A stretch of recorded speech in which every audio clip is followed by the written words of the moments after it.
আমরা তো এক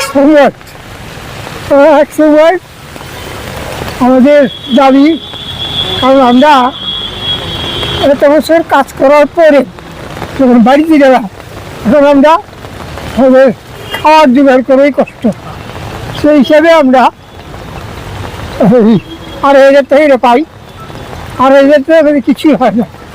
এইটা করে আমরা দাবি নিয়ে বলছিলাম যে আমাদের প্রথম দাবি এলো আমাদের 10,000 টাকা দেওয়া হোক পেনশনটা, আর ফ্যামিলি পেনশনটা করা হোক, আর টাইম টু টাইম যাতে দিয়ে পেনশনটা বাড়ে সেই ব্যবস্থা করা হোক।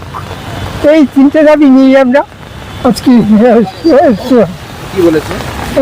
ডিজি সাহেবের সঙ্গে কথা হয়েছে। ডিজি সাহেব উনি আশ্বাস দিয়েছে আমাদেরকে, চেষ্টা করবো যথাসম্ভব যদি হোক করবেন।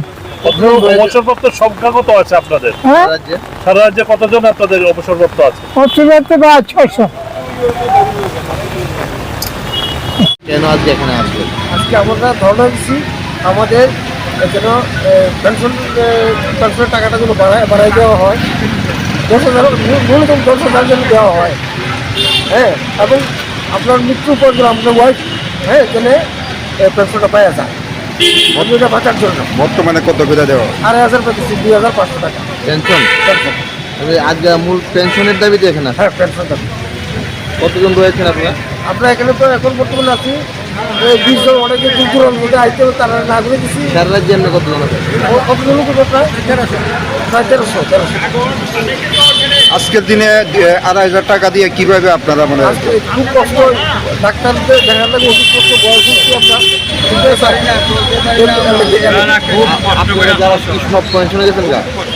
আপনারা যারা আছেন এনে সবাই কি পেনশনে গেছেন গা? হ্যাঁ, সুপার পেনশন। কি করছেন আপনারা? কি করছেন? চাকরি করতাম। আচ্ছা, নতুন করে কি হোম কার্ড নিয়োগ করা হয়? না, রিক্রুটিংও বন্ধ, নিয়োগ বন্ধ। কবে থেকে বন্ধ আছে? বন্ধ হয়েছে তো প্রায় রিক্রুটিং কবে থেকে বন্ধ হয়েছে?